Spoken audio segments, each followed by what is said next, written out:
They say you should never meet your idols, but I guess I just couldn't resist tempting fate.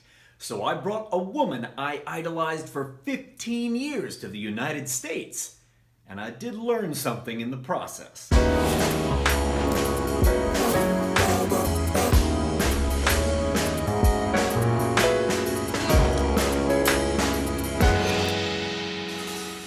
I'm Mike Quackenbush, this is Till We Make It, and if you are passionate about pro wrestling, and you're never done learning all about it, then this is the place for you. Go ahead, join the Till We Make It tribe. Subscribe down below, and if you enable the notifications, somehow that signals to YouTube to share my videos with more people, it does help the channel to grow.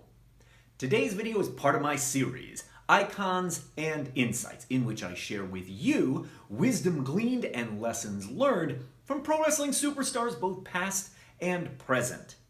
And this whole series was inspired by my first face-to-face interactions with the legendary Manami Toyota. You might recall I alluded to this in the Joshi installment of the recently concluded Starting Point series, which is right here on the channel. Manami Toyota is one of the greatest professional wrestlers of all time. And her 30 years of active competition leave behind giant footsteps that no one dares to follow in.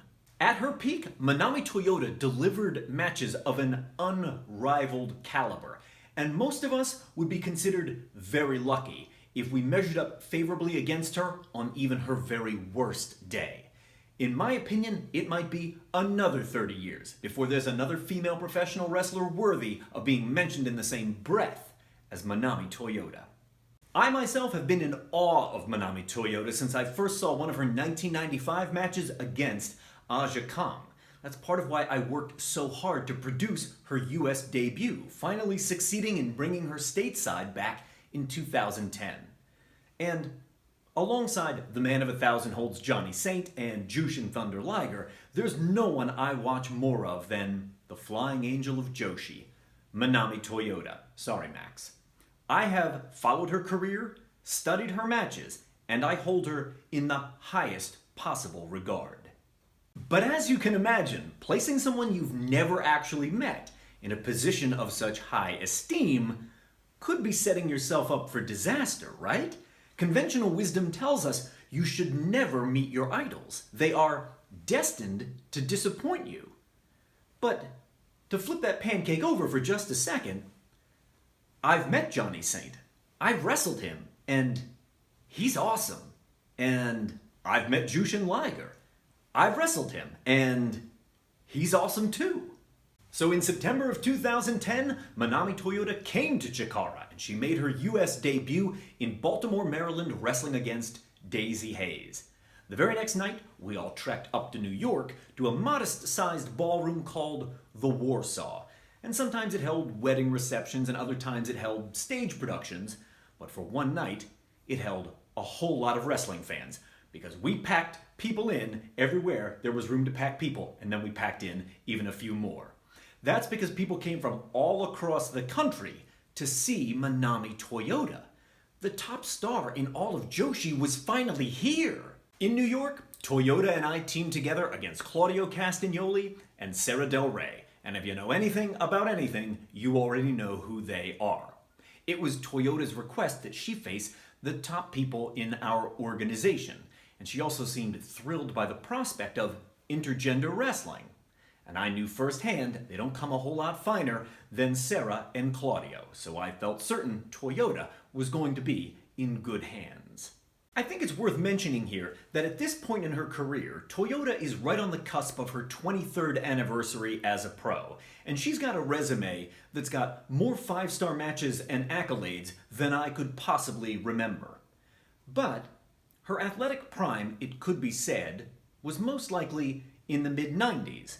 So at this point, she's a little outside of that sweet spot. Make no mistake about it, though.